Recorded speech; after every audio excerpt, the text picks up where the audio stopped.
할렐루야, 반갑습니다.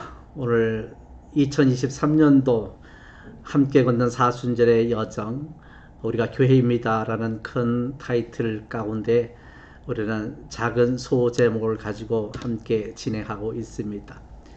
인생의 여정 가운데서 누구나 다 피할 수 없는 문제가 하나 있다면 갈등의 문제이겠죠. 이것으로부터 벗어나여 자유로울 수는 없습니다만 근본적으로 오늘의 이러한 갈등의 지뢰밭 안에서 우리는 어떻게 이것을 잘 지혜롭게 대처해 나가며 해결해 나갈 수 있을까? 오늘 주어지는 말씀을 통하여 함께 그 문제점과 해결의 방법들을 함께 묵상하는 시간이 되기를 원합니다. 여호수아 22장 1절에서 이하의 말씀을 보시면, 그때 여호수아가 르우벤 사람과 갓 사람과 므낫세 반 지파를 불러서 그들에게 이르되, 여호와의 종 모세가 너희에게 명령한 것을 너희가 다 지키며 또 내가 너희에게 명령한 모든 일에 너희가 내 말을 순종하여 오늘까지 날이 오래도록 너희가 너희 형제를 떠나지 아니하고 오직 너희의 하나님 여호와께서 명령하신 그 책임을 지키도다.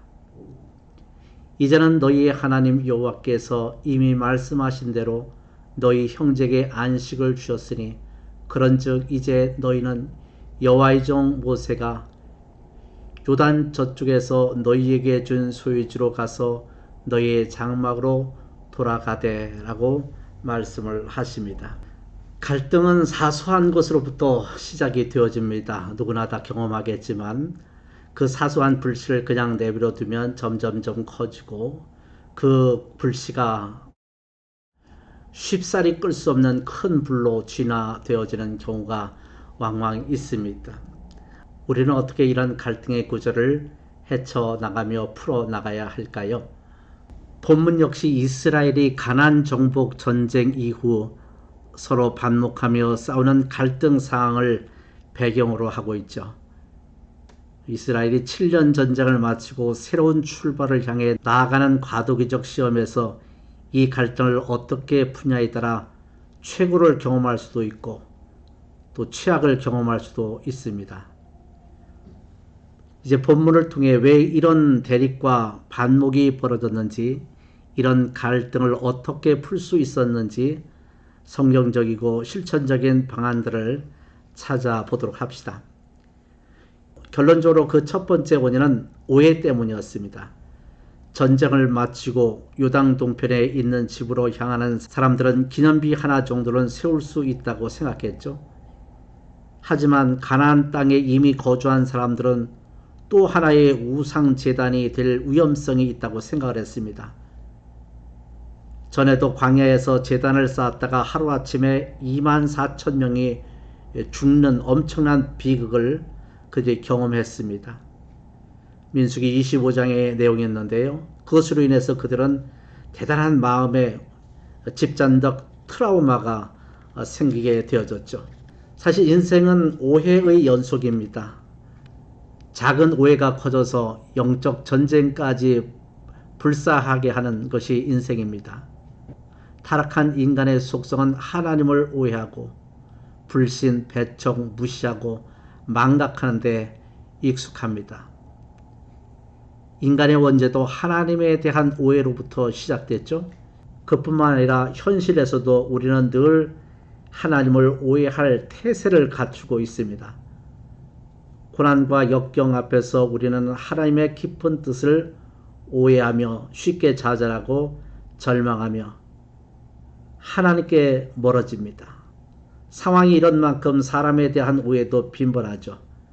부모, 형제, 자매, 친구, 교회 공동체의 지도자들도 쉽게 오해의 대상이 됩니다. 갈등을 일으킨 두 번째 원인은 잘못된 선입견입니다. 잘못된 선입견이란 말이죠. 내가 미리 내린 결론의 틀에 다른 사람들의 동기를 판단한 것이죠. 그러나 성경은 이런 선입견을 품지 말라, 미리 판단하지 말라, 심지어 원수 갚는 것도 예수님께 맡기라 라고 말씀합니다. 로마서 12장 19절에 말씀하시는데요. 그만큼 우리가 선입견에 빠질 가능성이 크기 때문에 이처럼 강력하게 경고하는 것입니다. 아마도 개인이나 가정이나 교회나 사회구조 안에서 이런 갈등의 문제를 풀기 위해서 들어가는 비용을 돈으로 환산한다면 아마 어마어마할 것입니다. 필요 이상의 갈등으로 인하여 손실되어지는 이런 부분들을 우리는 막아야 하고, 또 특별히 믿음의 자녀들에게 있어서는 이러한 갈등의 구조도를 근본적으로 믿음으로 해결해 나가는 지혜가 필요합니다. 그러면 어떻게 이런 갈등의 구조를 풀어갈 수 있을까요? 잠시 몇 가지를 걸쳐서 생각해 보도록 합시다. 이스라엘 자손이 제사장 엘리아살의 아들 비느하스를 기르앗 땅으로 보내어 루벤 자손과 갓 자손과 므낫셋 반 지파를 보게 하되 13절에 말씀하고 있는데요. 이 첫 번째로 중재자를 통해서 해결하는 방법이 있습니다. 이스라엘은 비느하스라는 중재자를 사신으로 파견했는데 그가 중재자의 역할을 잘 감당하자 놀라운 변화가 찾아옵니다. 처음에는 상대방을 구별하여 너희라는 말을 사용하다가 나중에는 공동체 언어인 우리라는 말을 줄곧 사용합니다. 비느하스의 이 중재로 인해서 갈등의 상태에 있었던 두 당사자 간의 오가는 말과 어휘가 완전히 달라진 것이죠. 둘째는 문제를 직접 대면하는 방법입니다. 보이지 않는 곳에서 음해하거나 뒷말하는 것은 적절하지 못하죠. 처음에는 대면 자체가 부담스럽게 느껴지겠지만 이를 잘 넘기면 문제가 해결될 뿐더러 큰 성숙의 계기가 됩니다. 갈등과 문제가 일어나면 크게 네 가지 반응이 나오는데, 어떤 사람은 문제 앞에서 휙 도망가는 사람이 있죠. 또 어떤 사람은 문제를 그냥 모른 척 그냥 외면해 버리는 경우도 있고요. 또 어떤 경우는 문제와 싸우는 것, 그리고 어떤 사람은 문제를 직면하는 것이 있습니다. 그리스도인은 복음의 능력으로 문제를 직면하고 사랑으로 사람들을 대해야 합니다. 갈등 이후에 어떻게 해소를 해 나갔을까요? 이스라엘 백성들은 이 문제 때문에 대단히 마치 양 진영 간에 엄청난 전투와 같은 일이 벌어지게 되었지만, 진짜 그런 일촉즉발의 상황 속에서도 갈등의 문제가 해결됨을 통해서 문제가 녹아지게 되어졌습니다. 다시 한번 본문을 주목해 볼까요? 제사장 엘르아살의 아들 비느하스와 지도자들이 루벤 자손과 갓 자손을 떠나 기르앗 땅에서 가나안 땅 이스라엘 자손에게 돌아와 그들에게 보고하매 그 일이 이스라엘 자손을 즐겁게 한지라. 이스라엘 자손이 하나님을 찬송하고 루벤 자손과 갓 자손이 거주하는 땅에 가서 싸워 그것을 멸하자 하는 말을 다시는 하지 아니하였더라. 요약해보면 딱 세 가지입니다. 그들은 즐거워했고요. 또 그들은 찬송했죠. 그리고 더 중요한 것은 다시 오해의 말을 퍼뜨리지 않았다라고 말합니다. 어딘들 갈등이 없겠습니까? 늘 갈등이 있기 마련이죠. 그때마다 갈등의 씨앗은 늘 아픔을 가져옵니다. 하지만 갈등이 해결되면 하나님께서 기쁨을 주십니다.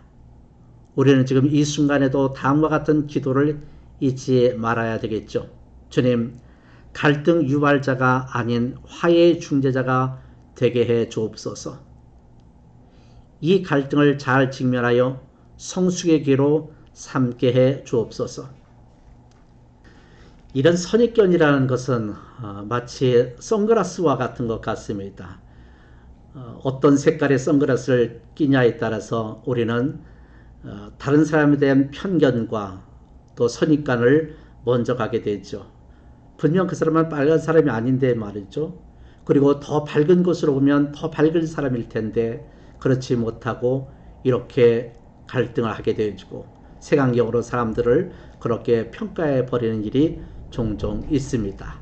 훌쩍 믿음의 눈으로 말이죠. 이것을 안경을 벗어 던져야 합니다. 우리 예수님께서 또 우리 성령님께서 내 안에 용서할 마음과 화해할 마음과 사랑의 마음과 편견을 깰 수 있는 힘을 공급해 주십니다. 믿음을 가지고 나가는 오늘의 하루의 삶 속에 여러분이 갖고 있었던 용서 못할 사람, 갈등의 구조 속에 고립되어 있는 나 자신과 또 다른 사람들의 이런 구조 안에서 우리 하나님께 기도해 나가며 아름다운 이 하루의 삶 속에 어느 누군가의 화해와 갈등의 문제가 사르르 녹아줄 수 있는, 해결될 수 있는 복된 삶의 하루가 되기를 바랍니다. 자, 이런 말씀을 근거해서 다시 한번 묵상해 봅시다. 화목을 깨는 근본 원인은 오해입니다. 첫 인류의 타락도 사실 오해에서 비롯되었습니다. 혹시 하나님의 가족, 동료, 믿음의 형제 자매, 또 지도자에 대한 오해하는 부분이 없으십니까? 어떻게 하면 위에서 벗어날 수 있을까요? 두 번째로 관계를 무너뜨리는 독소인 오해를 풀려면 중재자의 역할이 무척 중요하죠. 내게는 이런 중재자가 내 곁에 있습니까?